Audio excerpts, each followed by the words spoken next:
front post, I think, yeah, the front post has to go here, the middle post here, and the back post there, the short post, right? And then once we put it together, we pick it up like this, and then we pull it into place, number 2. Okay?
Hi everybody, welcome back. So let's just recap what has brought us to this point. We finished our foundation several months back. We have a 2-story split level foundation that I'm standing on right now. We have been cutting lumber for the timber frame house for the last several months down below this platform area in the working area, I was calling it. And we finished that about a month ago now, I guess. And then we've been staining and sealing and doing final preparation up top here at assembly level for all the lumber that will make up the main structure of the house. Today, finally, we get started on assembly. We have Amy down below working on the girts. She's going to oil them and we're going to size them while they're down there. And I'm working up here on assembly level, test fitting all of the joints. As I've said in the past, we're gonna create BENTS up here. There's 4 BENTS in this timber frame house, and we're gonna assemble the BENTS right here on this large flat area, test fit all the joints, and identify which parts of the BENT will go up at which time. Okay, we're gonna do these in reverse order actually. The last one to go up is the first one that we're gonna assemble and put on the floor. Okay, I'm hoping the shape of things to come is starting to make sense. This is the way the BENT is going to fit together. We've got the 2 joined timbers for the upper plate at the top. We've got the longest post, which is the front post that sits on the first floor on the left. We've got the middle post, which sits on the second floor in the middle, and we've got a tie beam between them, tying them together. Over there you can see we ran out of space on the right hand side, but that's where the little post goes, and the little post sits on top of the 2-meter wall. There's another mortise in the middle post that will it is made for a tie beam that will bring the middle post and the farthest post together, just like this tie beam does here.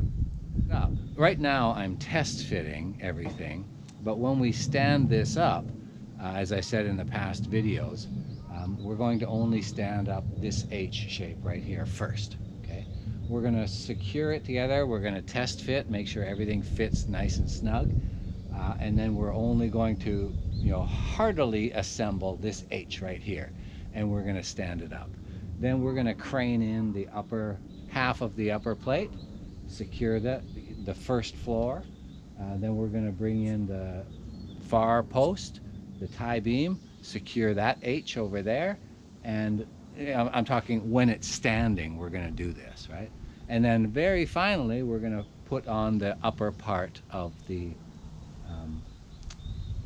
plate.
Well, it's not pretty, but it will be very useful.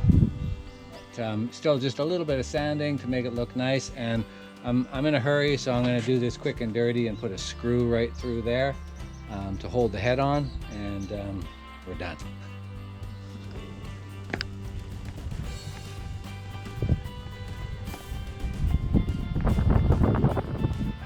Well, that's definitely one bent. It's not done, it's not connected or anything. So this is just the starting point. It was a little bit frustrating today, lugging around those heavy things on an uneven ground is not easy. Amy was here helping though, and that made it a little bit better.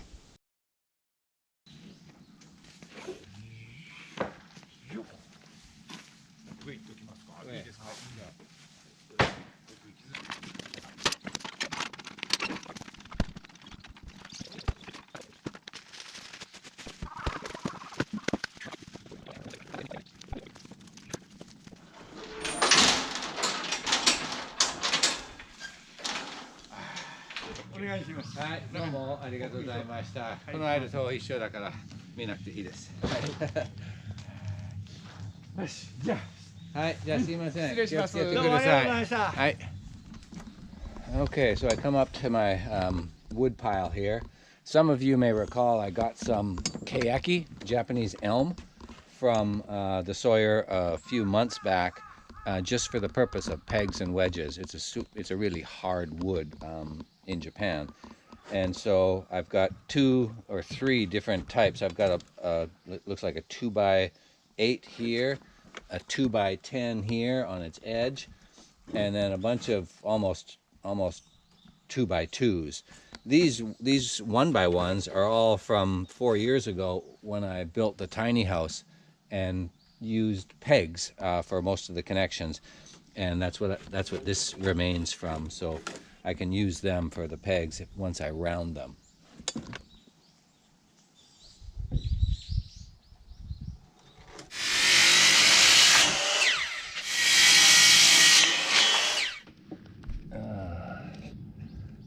Okay, so right off the bat, it's oversized. That's pretty tight.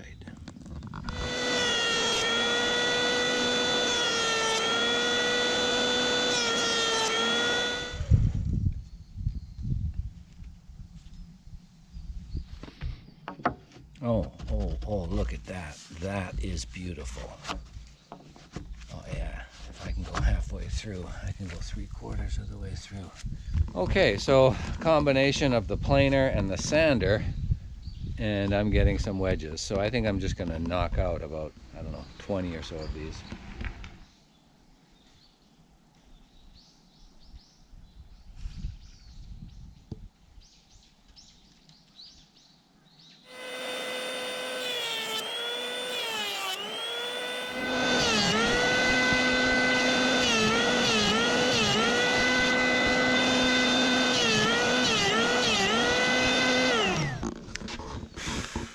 These wedges are all slightly off size because I'm doing it all by hand, just winging it, but they should all be within 40 mil thickness, so making sure they go into every mortise, because all the mortises are at least 40. And then we've got anywhere from 18 or 19 mil, on average 20, up to 25, and in some cases closer to 30. Yeah, this keyaki really planes nicely. It's a beautiful hardwood. Looks really nice once it's got that smooth shine to it.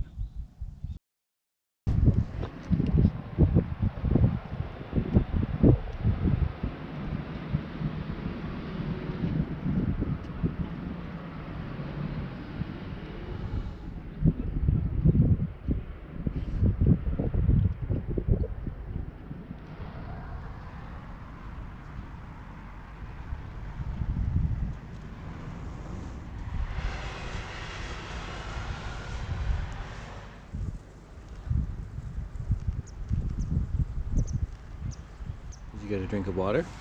Eh?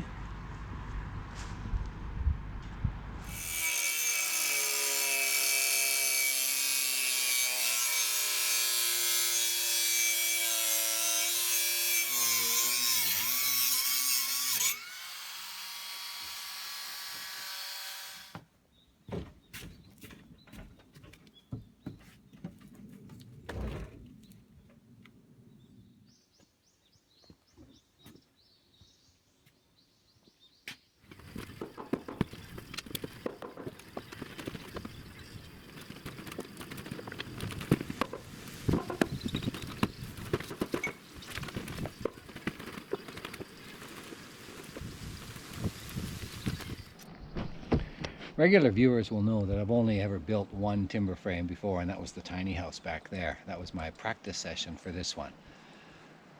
And while it's a lot of the similar types of joints and timber sizes, etc., there's still a ton of things that are very different, which means that there's a ton of things that I don't have any experience with as I build this timber frame house. And I'm in a situation right now where I can't think of much more to do before starting the next bent. And you know, the goal of pre-assembling these bents and stacking them is that on raising day, you know, you put them up, boom, boom, boom, boom. It goes very quickly and smoothly because everything's done in advance and prepared and lying on the floor. But as I've said many times already, I'm going to only be lifting like half of the bent and then individual pieces up because of what I believe are limitations of the crane. I've got to proceed more cautiously. So this H right here is the thing that I'm going to raise, and it's essentially done. Nothing else is connected over there because I have to disconnect them in order to raise this H first. So I'm in a situation where, can I proceed to the next bent?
Actually, for a stick.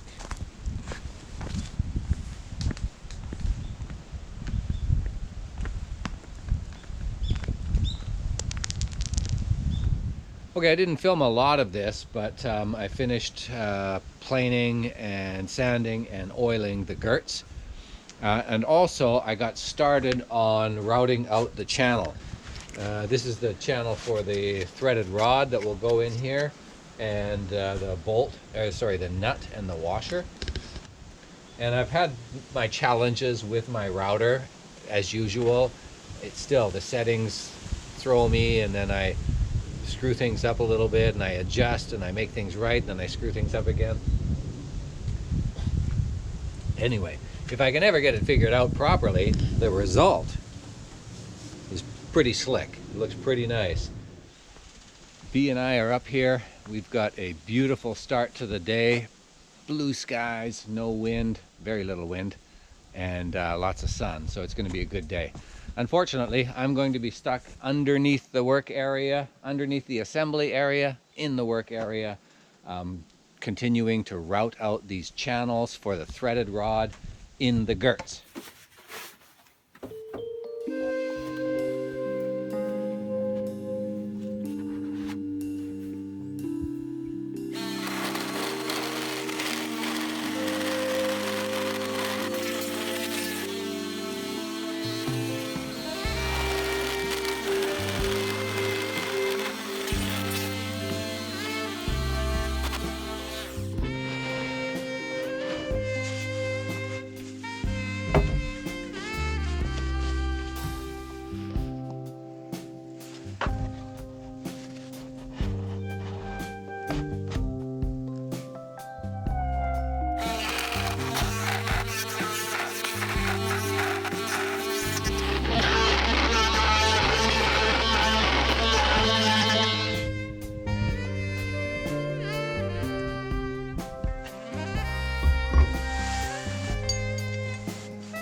Break it at the bananas.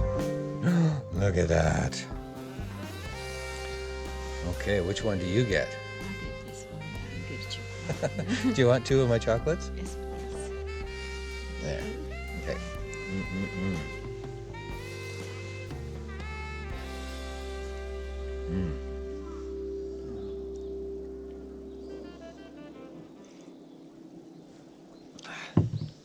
Okay, we got a busy day ahead of us. But we're starting the day with a banana chocolate chip muffin just to get more energy. So a number of tasks to do, but ultimately the goal is to build more of the BENTS. We started this whole week with building the first bent, the last one that will stand up, the first one to assemble. And we're going to do the other three from here on out. Between starting the video and starting the first bent and now, we did so many other things. We made all the wedges, we sanded and sealed all of the girts.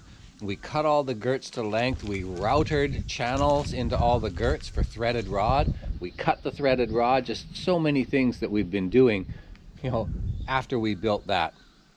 So let's get back to building that.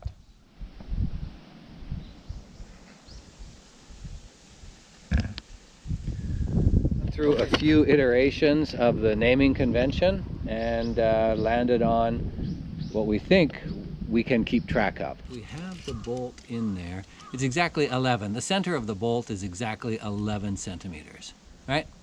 So we want to be 11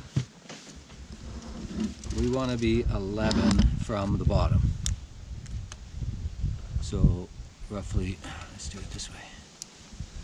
Roughly right there. There's only one way that it can sit. So from here it has to be 5 from this side. Which side is that? That's this side.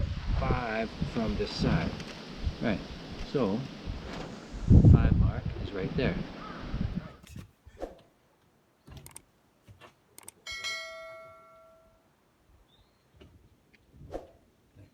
Okay, it still fits perfectly.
Okay, I got it. Okay. Now, put this guy in here. Hold on, I'm gonna try and put this one in. Okay, yours has to, you have to come up a little bit. Okay, there we go. You should be able to just, yeah, just like that. All right. Now this one.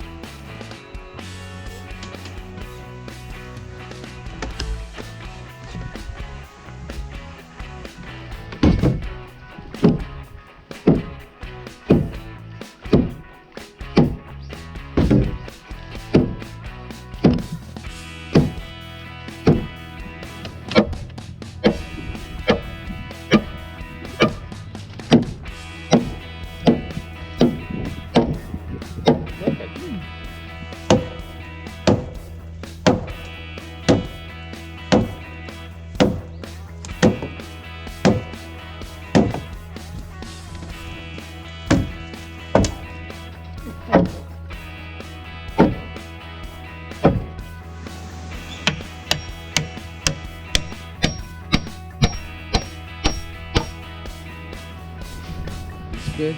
That's good. Yeah, I can't get this the smallest one. Oops.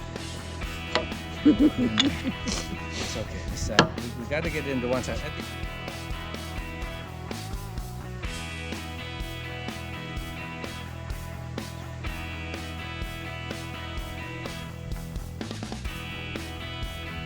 So, folks, we have reached the stage right before standing up the BENTS, and we're gonna end the video here.